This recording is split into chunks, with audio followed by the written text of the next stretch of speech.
Alright, so we're here in SQL Server Management Studio and we're going to create some new tables in our test database that we created.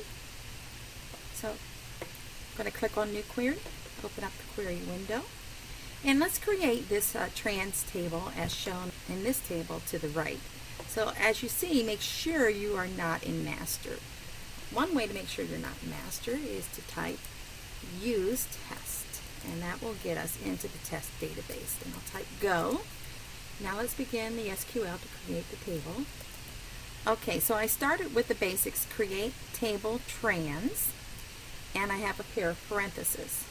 Now I'm going to go in between that pair of parentheses and start writing one line for each field that's in the table. Okay, I've added the transaction ID field. The data type is int, and right here are my constraints. There's three constraints: primary key, not null, and I'm going to use an identity, and I should be starting at 100. So when I start at 100, that means that the very first record will have a transaction ID of 100, the second will be 101, etc. Now I have a comma here, and that's the end of that field, and I'll go ahead and add the next field. Okay, I have completed keying in the trans table. I've not executed it yet, and you will see that I have decided to implement the constraint on the sales price at the field level. The constraint is listed on the same line as defining the field. I decided to implement this constraint: sales price is greater than 0 and sales price is less than 500,000, by using the between keyword. And if you recall, you will say the name of the field between a low value, the keyword and then the high value. You do not put commas inside numbers over 1,000 when you're programming. However, we do have two red squiggly lines. This normally is SQL Server Management Studio telling us that these objects do not exist. So I cannot create these foreign key fields as shown because I have not created customer table yet. So I can't reference the customer table if it's not created yet. In addition, I can't use work ID as a foreign key field because work has not been created. And so this is the importance of being able to use alter table. I can think through my process a little differently, and I could make sure I create these main tables first, customer and work, and then go and create the transaction table, because the transaction table is probably a linking table. Or I can go ahead and create this table, and you'll notice that I have multiple tabs. So you can have as many tabs. Every time I create the new query button, I'm opening a new tab. And if you open many tabs, you have a drop down over here, so that if you have more tabs open than you are able to page through or click through, you have a drop down of the list of all your tabs. And when you save a query, so if I save this query here,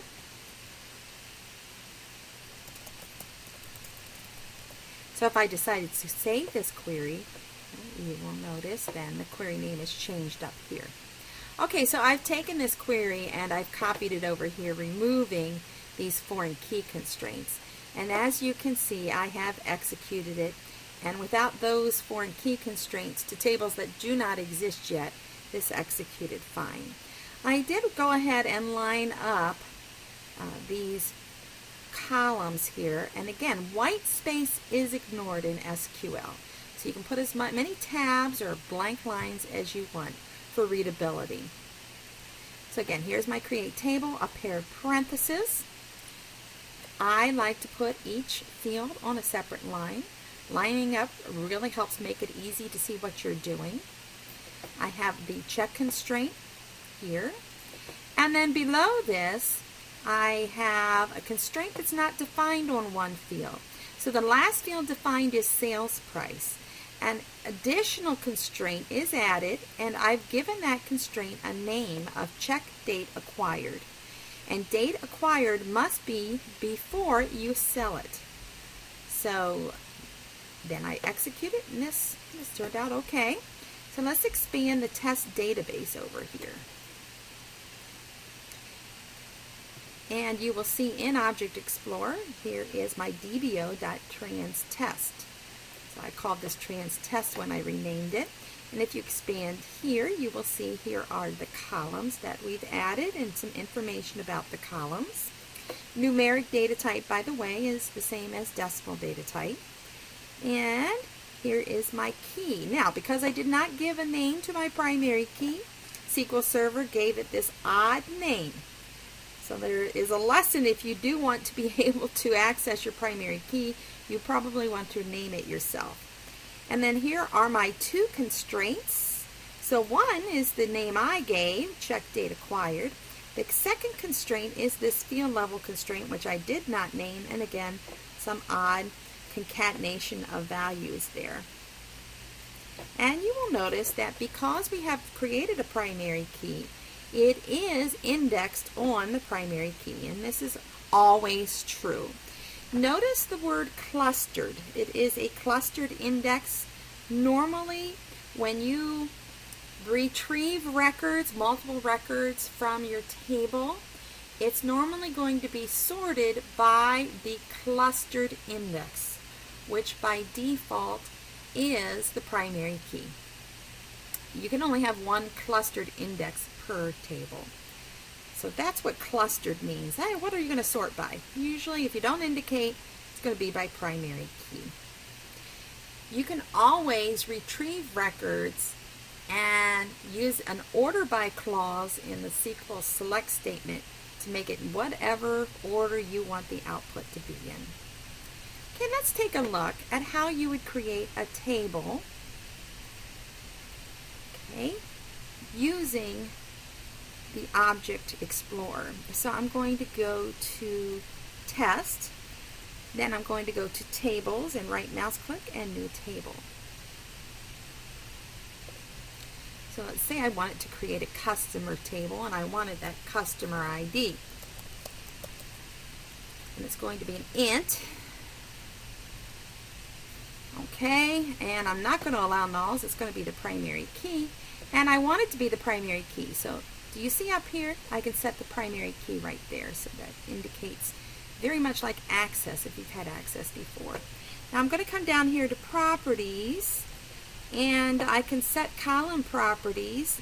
These are similar to the constraints when we were typing the SQL. So I can set the column properties here. And here's where you can give a default value. And what I want to indicate is the identity. Okay. And is it an identity? Yes. It's going to be a surrogate key. And I'm going to start at 1. And I'm going to increment it by 1. So all those values that we keyed in the SQL statement, you can also do here. So the customer has a last name, and I'm going to do a varchar of 30. And I'm not going to allow nulls. And so you would pull in all your data. I will stop with first name. You get the idea of how to do this here. Okay. And so setting your fields and your property based on that table you create after the ER diagram. You've thought through what your tables are. Okay, and now when I go to close this, or if I click the Save button, it's now going to prompt me for the table name, and I'll type customer. Okay, so you will now see if I right mouse click on tables, I can do a refresh, and I now see the customer table with similar items too. Okay, so now that I have a customer table, can I relate these two tables? Can I relate my trans test table with my customer table on the customer ID field? That should be the common field. So I'll go to columns, and you'll see there's a, well, I don't have a customer ID. I got to create the customer ID and relate them. So how would I do that? Well, the table already exists. I need to be adding this foreign key to the trans test table. You will be using the alter table command.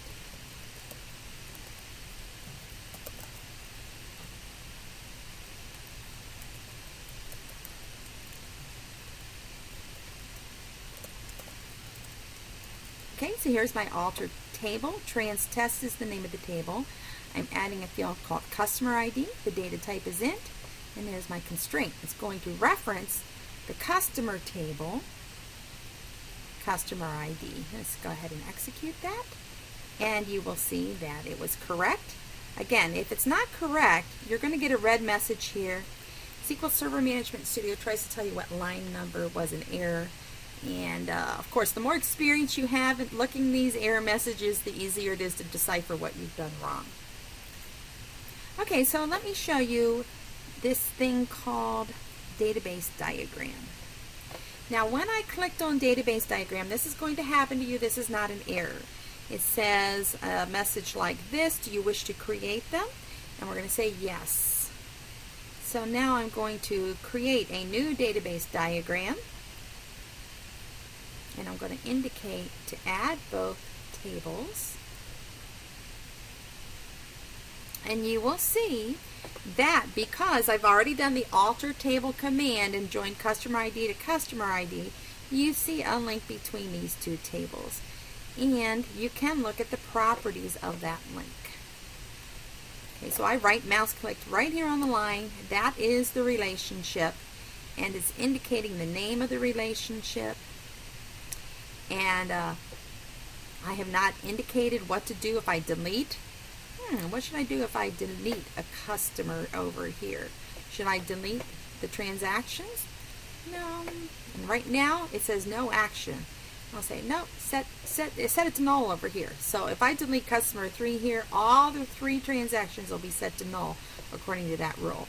If I change 3 to 9, I'm going to change 3 to 9 here. That's what cascade means. And 4 is foreign key constraint is that referential integrity. It's almost always a yes. And here I have, as I expanded table and column specification, I see that customer ID in trans test is related to customer ID in customer. So you can set all these up using SQL, and even though you see that you can also work in the GUI to do this, I want you to use the SQL. SQL is good practice. SQL is what I want you to learn and what you will put on your resume. So I do have a lab that I want you to do, and in the lab I want you to copy and paste your SQL. I'm going to ask you to create some tables. I do need to do one more thing here, and let's say I've identified last name as an index. So an index is an object, and to create any objects, you do create and the name of the object you're going to create. Now, I've seen prefixes for index, so IX for index. If you'd like to use prefixes for your object, I've seen NDX as a prefix. So I'm going to call this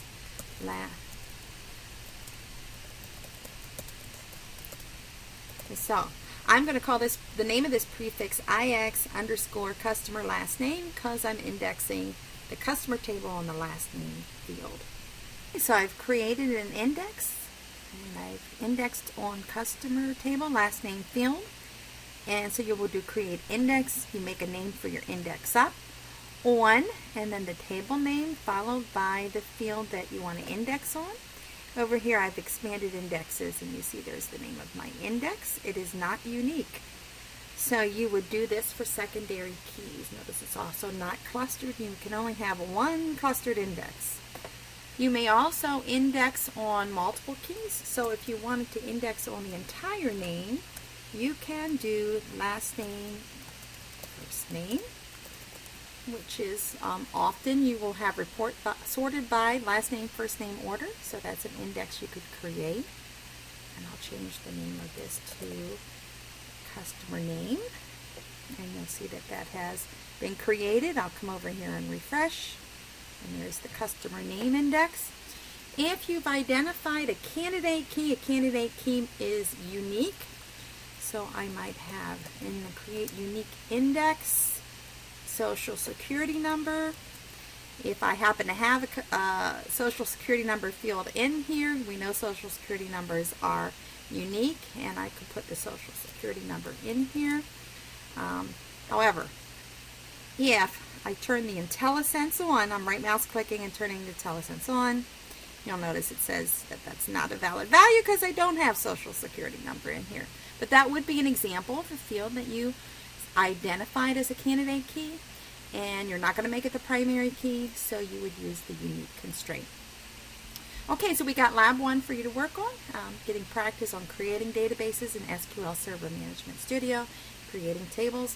Hope you have fun.